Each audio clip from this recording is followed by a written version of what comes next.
Welcome to Bedtime Stories with Sonneillon. If you enjoy the podcast, don't forget to subscribe, like, and share with all your friends and family, or on social media. If you have any requests for stories that you would like to hear on this podcast, feel free to send me a message.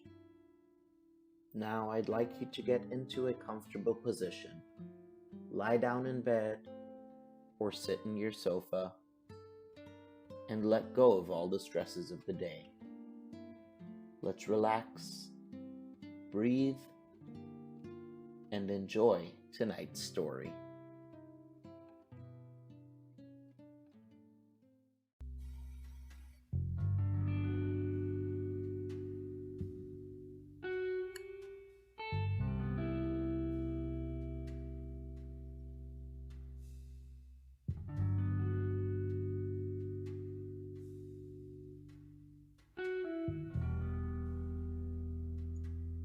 Hello, and welcome back to Chapter 8 of H.G. Wells' The Time Machine.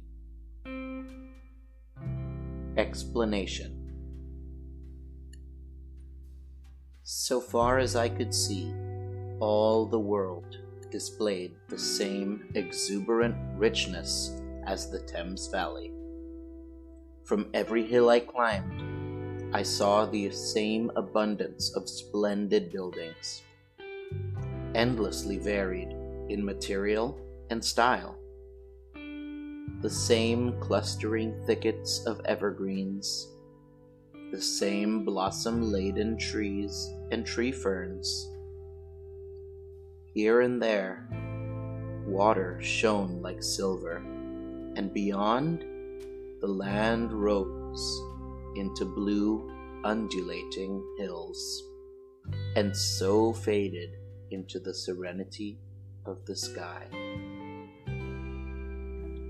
A peculiar feature, which presently attracted my attention, was the presence of certain circular wells, several, as it seemed to me, of a very great depth.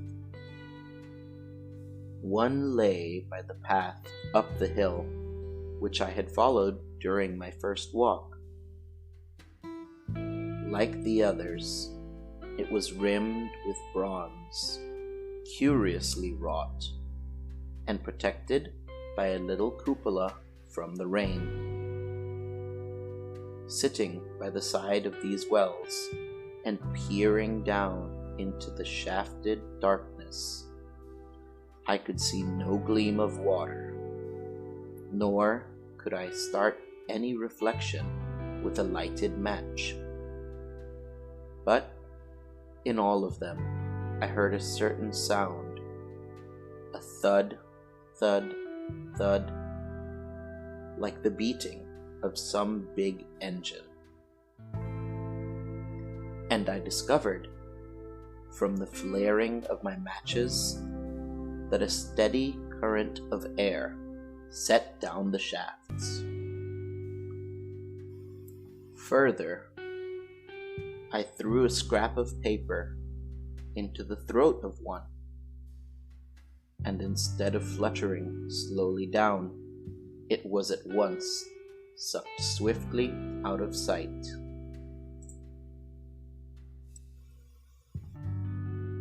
After a time, too, I came to connect these wells with tall towers standing here and there upon the slopes. For above them was often just such a flicker in the air as one sees on a hot day above a sun-scorched beach. Putting things together, I reached a strong suggestion of an extensive system of subterranean ventilation, whose true import it was difficult to imagine. I was at first inclined to associate it with the sanitary apparatus of these people. It was an obvious conclusion, but it was absolutely wrong.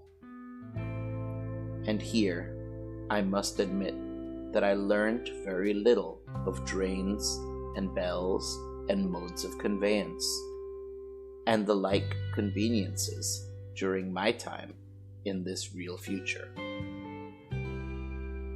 In some of these visions of utopias and coming times which I have read, there is a vast amount of detail about building and social arrangements and so forth. But while such details are easy enough to obtain when the whole world is contained in one's imagination, they are altogether inaccessible to a real traveler amid such realities as I found here. Conceive the tale of London, which a Negro fresh from Central Africa would take back to his tribe. What would he know of railway companies, of social movements, of telephone and telegraph wires, of the parcels delivery company, and postal orders, and the like? Yet we, at least, should be willing enough to explain these things to him. And even of what he knew, how much could he make his untraveled friend either apprehend or believe? Then, think how narrow the gap between a Negro and a white man of our own times, and how wide the interval between myself and these of the Golden Age.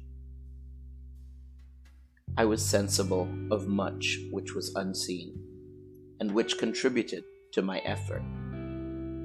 But save for a general impression of automatic organization, I fear I can convey very little on the difference to your mind. In the matter of sepulture, for instance, I could see no signs of crematoria, nor anything suggestive of tombs. But it occurred to me that possibly there might be cemeteries or crematoria somewhere beyond the range of my explorings. This, again, was a question I deliberately put to myself, and my curiosity was at first entirely defeated upon the point. The thing puzzled me, and I was led to make a further remark, which puzzled me still more, that aged and infirm among this people there were none. I must confess that my satisfaction with my first theories of an automatic civilization and a decadent humanity did not long endure.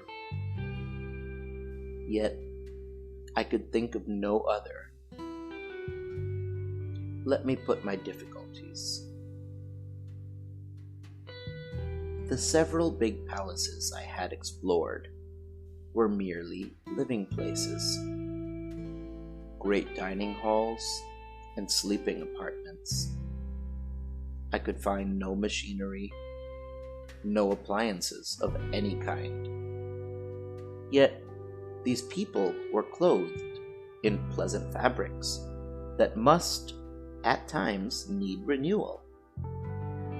And their sandals, though undecorated, were fairly complex specimens of metalwork. Somehow, such things must be made, and the little people displayed no vestige of a creative tendency. There were no shops, no workshops, no sign of importations among them. They spent all their time in playing gently, in bathing in the river, in making love in a half-playful fashion, in eating fruit and sleeping.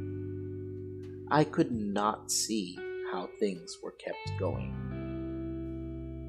Then, again, about the time machine, something, I knew not what, had taken it into the hollow pedestal of the white sphinx. Why? For the life of me, I could not imagine. Those waterless wells, too. Those flickering pillars. I felt I lacked a clue. I felt, how shall I put it?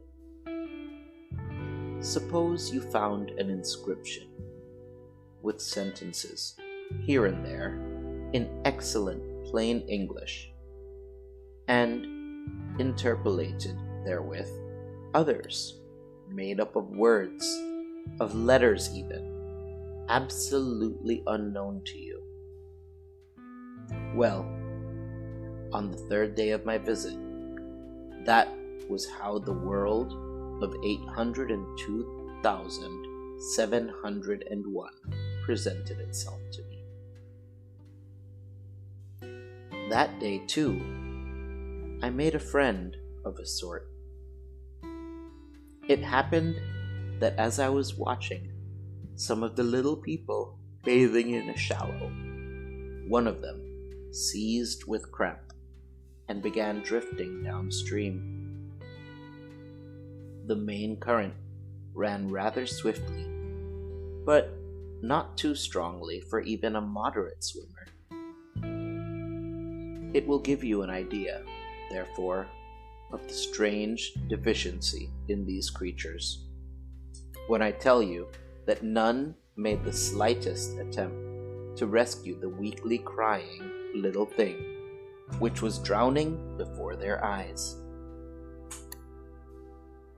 When I realized this, I hurriedly slipped off my clothes, and wading in at a point lower down, I caught the poor mite and drew her safe to land.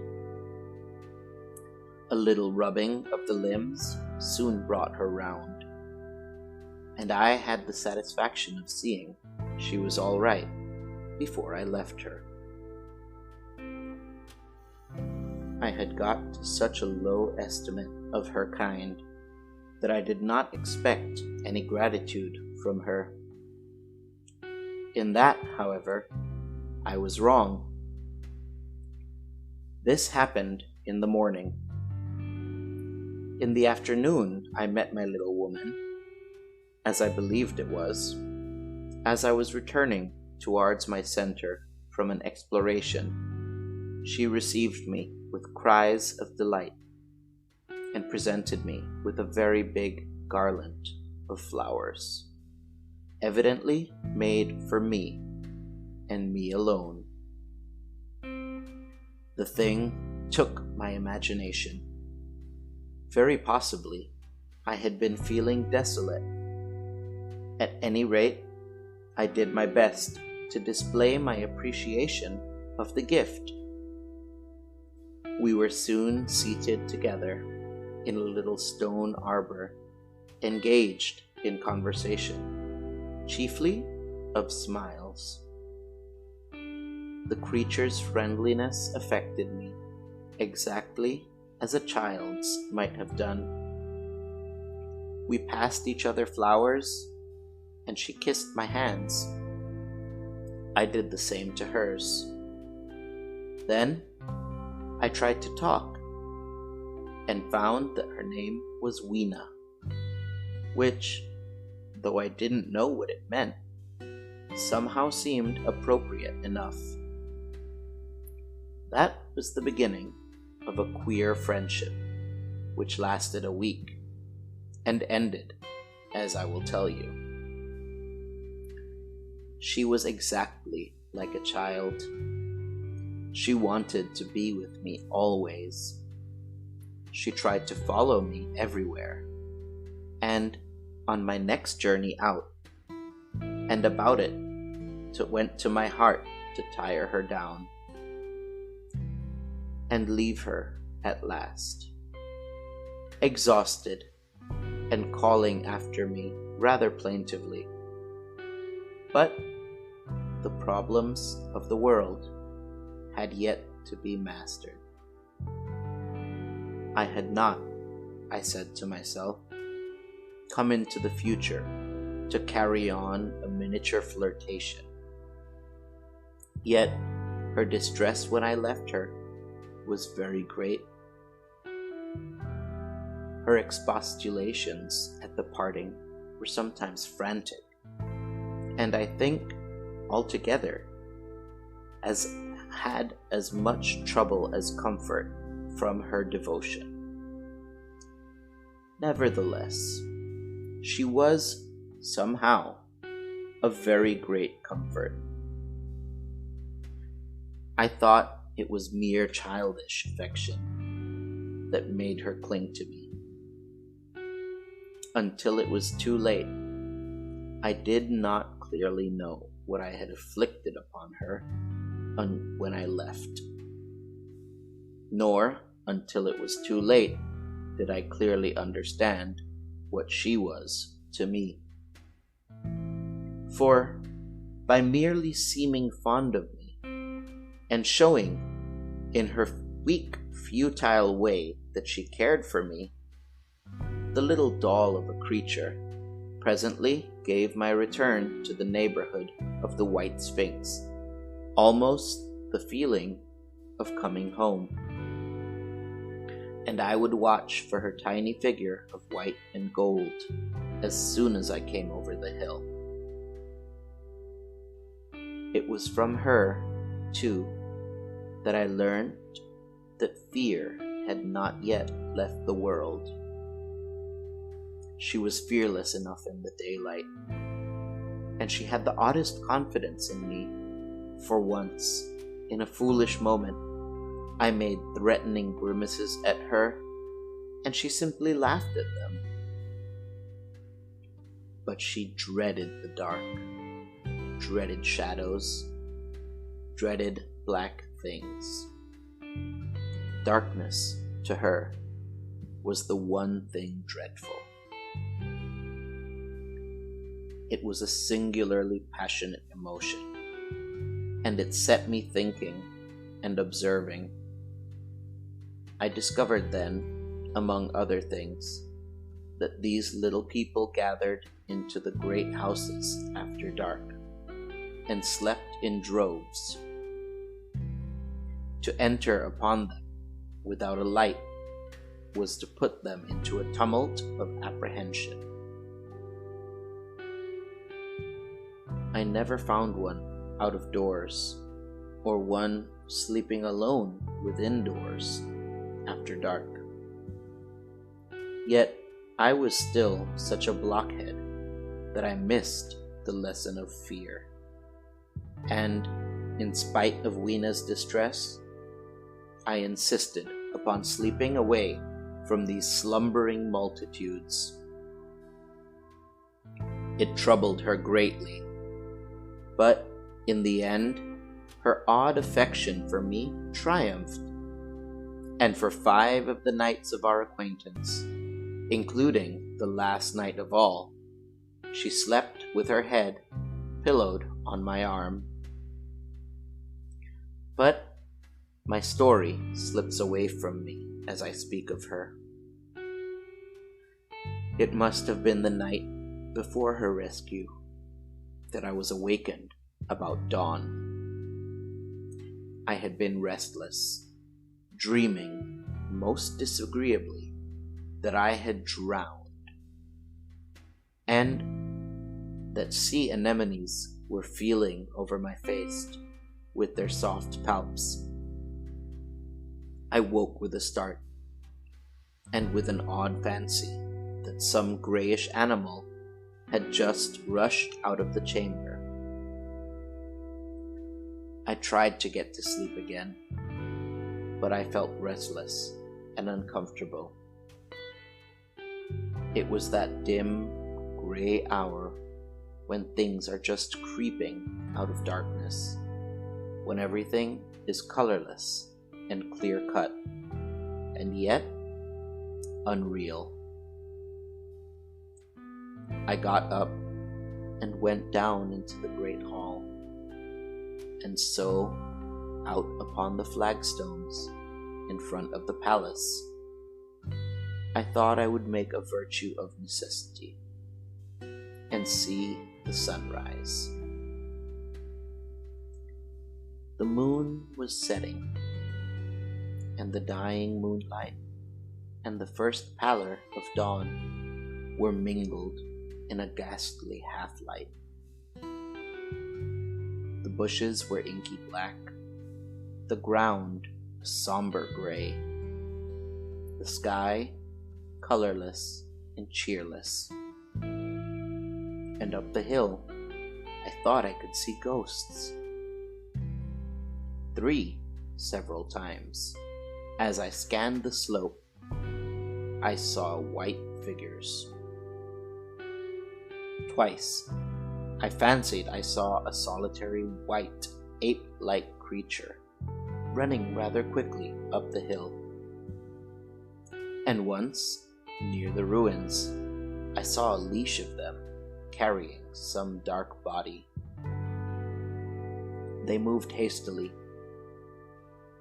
I did not see what became of them. It seemed that they vanished among the bushes.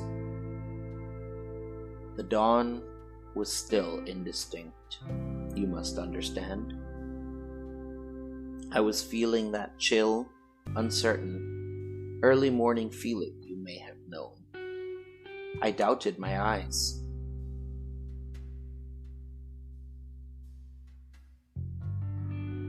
As the eastern sky grew brighter and the light of the day came on,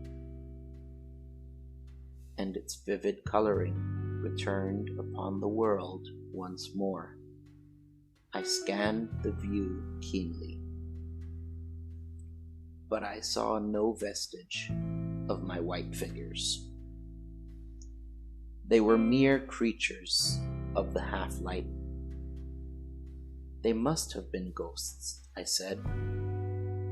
I wonder whence they dated. For a queer notion of Grant Allen's came into my head and amused me. If each generation die and leave ghosts, he argued, the world, at last, will get overcrowded with them.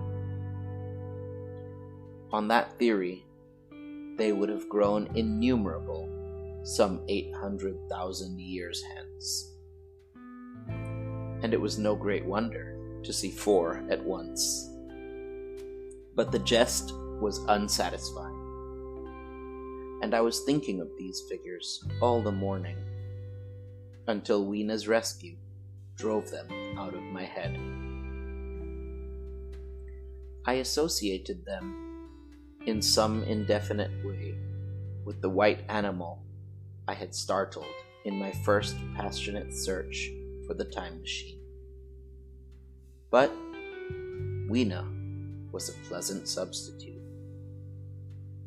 Yet, all the same, they were soon destined to take far deadlier possession of my mind.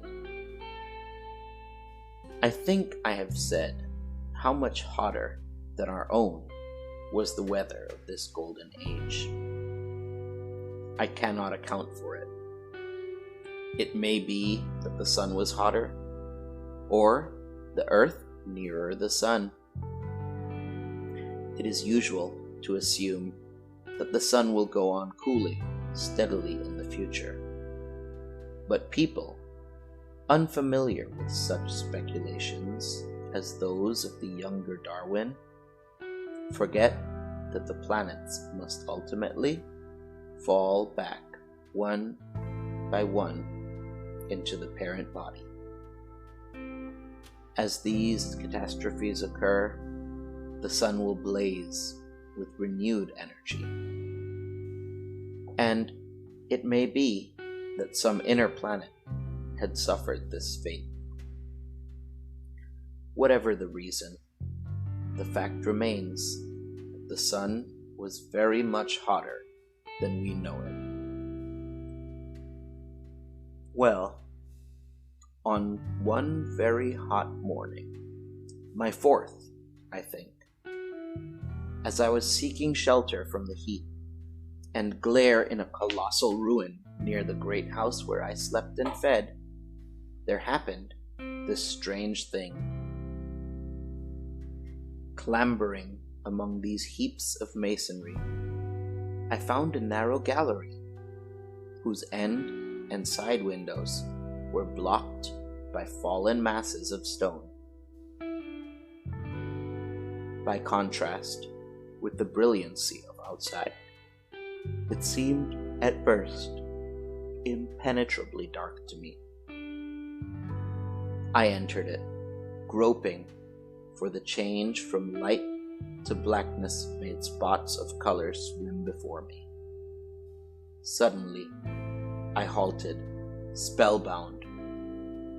A pair of eyes, luminous by reflection against the daylight without, was watching me out of the darkness. The old, instinctive dread of wild beasts came upon me. I clenched my hands and steadfastly looked into the glaring eyeballs. I was afraid to turn. Then, the thought of the absolute security in which humanity appeared to be living came to my mind. And then I remembered that strange terror of the dark. Overcoming my fear to some extent, I advanced a step and spoke. I will admit that my voice was harsh and ill-controlled. I put out my hand and touched something soft. At once, the eyes darted sideways, and something white ran past me. I turned with my heart in my mouth and saw a queer, little ape-like figure, its head held down in a peculiar manner, running across the sunlit space behind me. It blundered against a block of granite, staggered aside, and in a moment was hidden in a black shadow beneath another pile of ruined masonry. My impression of it is, of course, imperfect, but I know it was a dull white and had strange, large, grayish-red eyes. Also, there was flaxen hair on its head and down its back. But, as I say, it went too fast for me to see distinctly. I cannot even say whether it ran on all fours or only with its forearms held very low. After an instant's pause, I followed it into the second heap of ruins. I could not find it at first, but after a time in the profound obscurity, I came upon one of those round, well-like openings of which I have told you, half closed by a fallen pillar. A sudden thought came to me. Could this thing have vanished down the shaft? I lit a match, and looking down, I saw a small, white, moving creature with large, bright eyes, which regarded me steadfastly as it retreated. It made me shudder. It was so like a human spider. It was clambering down the wall. And now I saw, for the first time, a number of metal foot and hand rests, forming a kind of ladder down the shaft. Then, the light burned my fingers and fell out of my hand, going out as it dropped. And when I had lit another, the little monster had disappeared.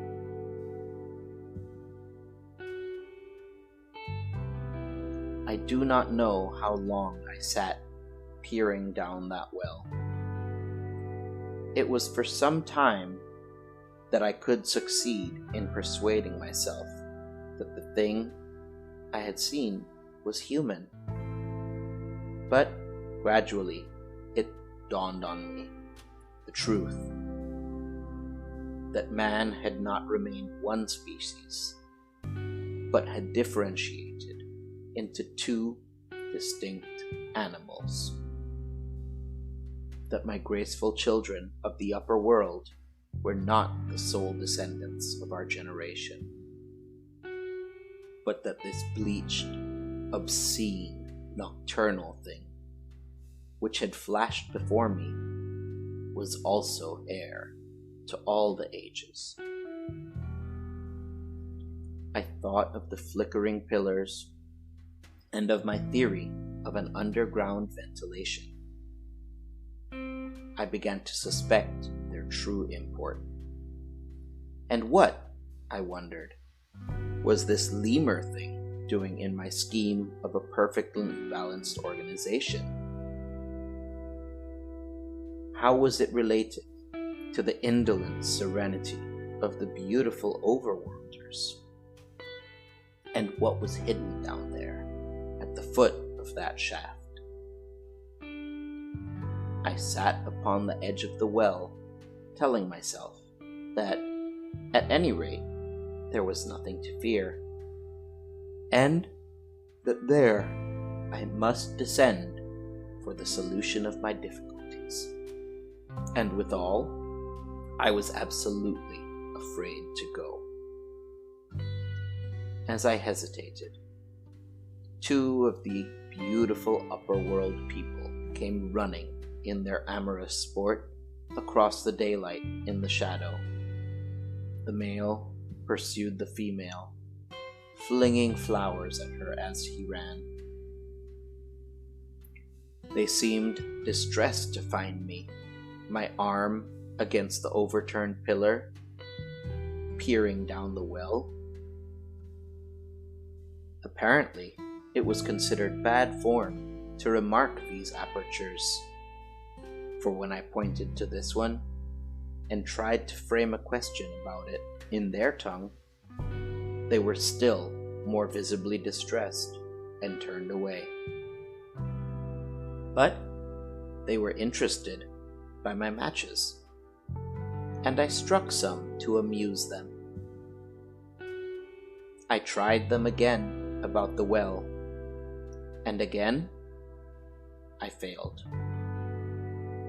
So, presently, I left them, meaning to go back to Weena and see what I could get from her. But my mind was already in revolution. My guesses and impressions were slipping and sliding to a new adjustment.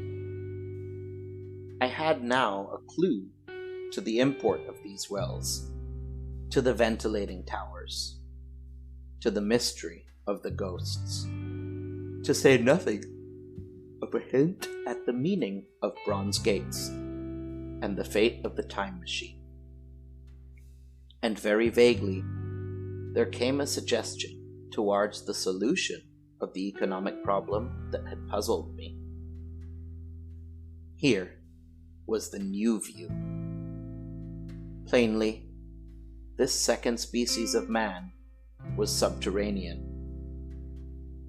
There were three circumstances in particular which made me think that its rare emergence above ground was the outcome of a long-continued underground habit.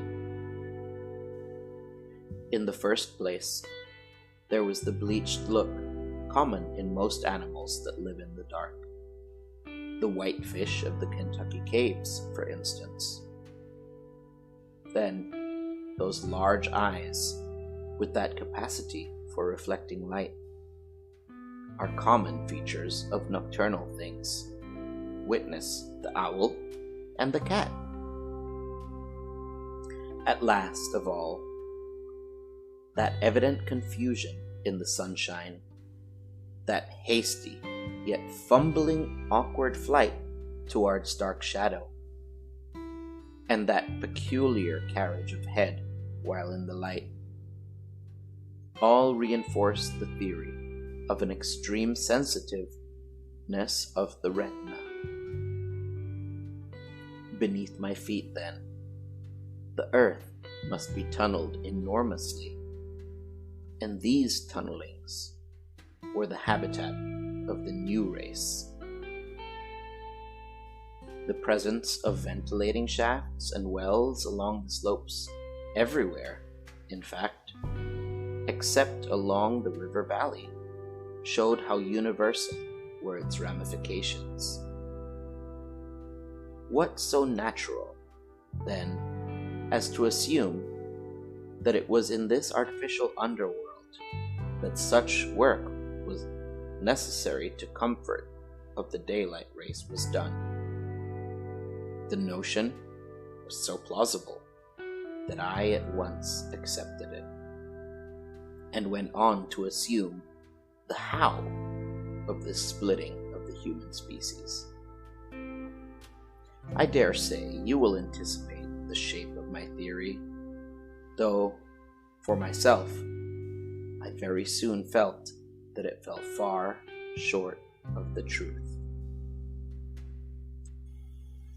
At first, proceeding from the problems of our own age, it seemed clear as daylight to me that the gradual widening of the present merely temporary and social difference between the capitalist and the laborer was key to the whole position. No doubt it will seem grotesque enough to you, and wildly incredible. And yet, even now, there are existing circumstances to point that way.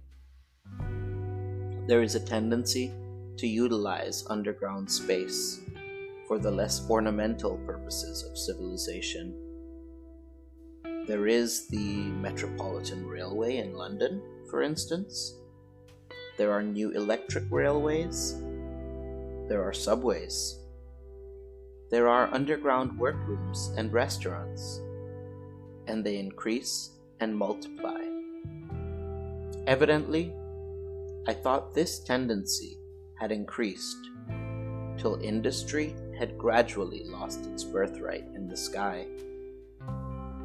I mean that it had gone deeper and deeper into larger and even larger underground factories, spending a still increasing amount of its time therein, till, in the end,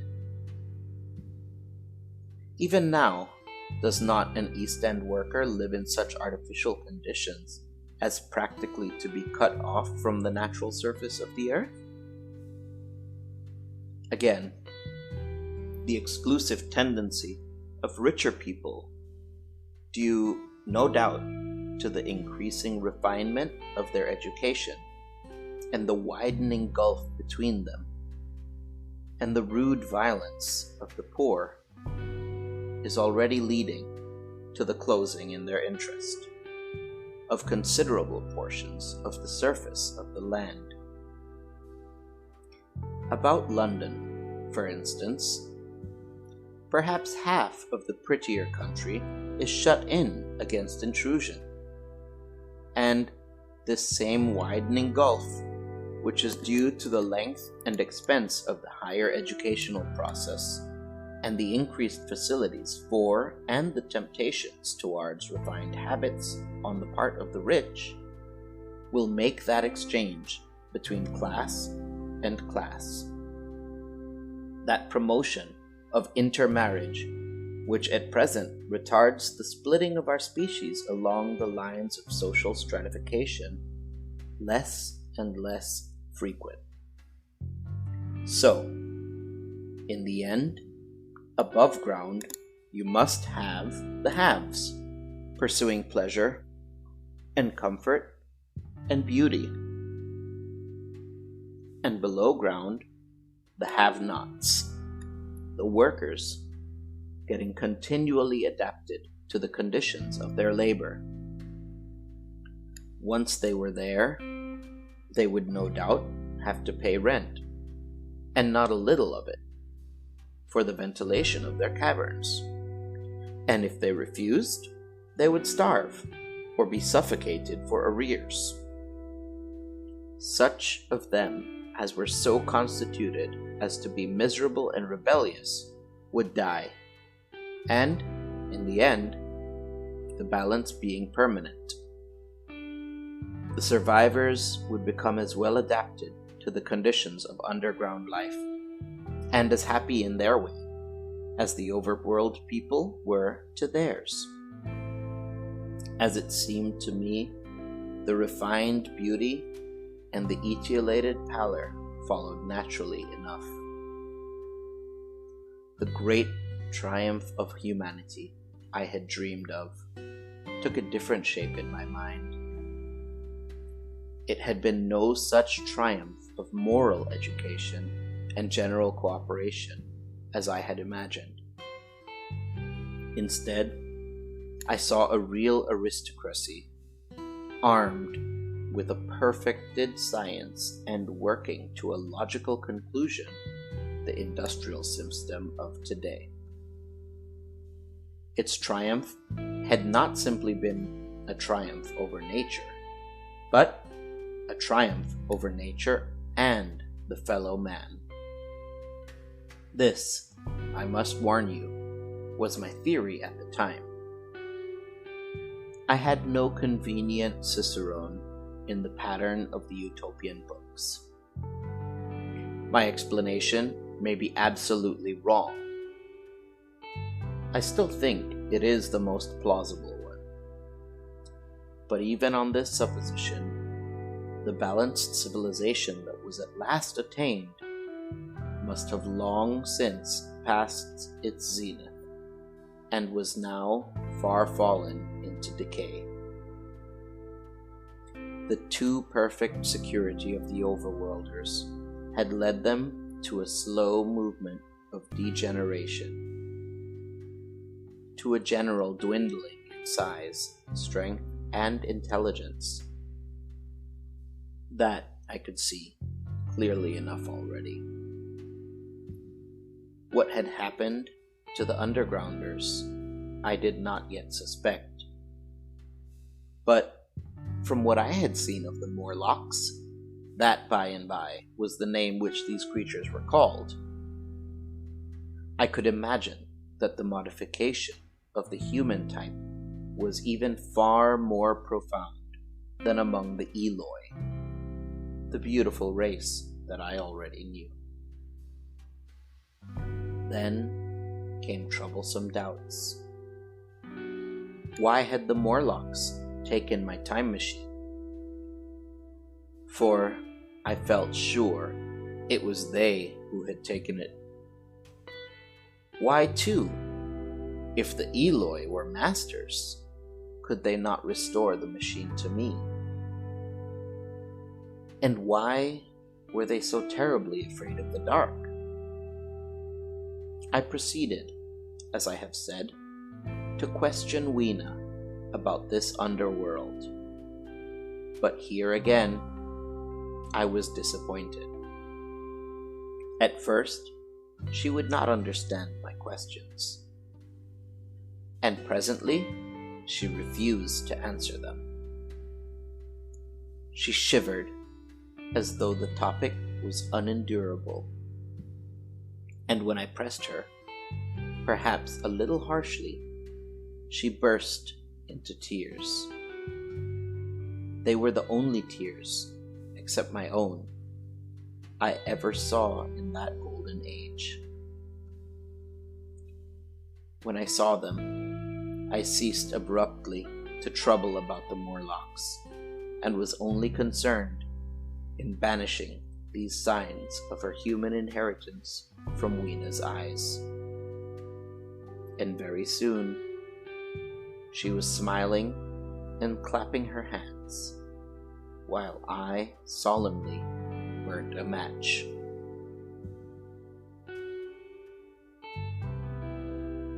Thank you for listening.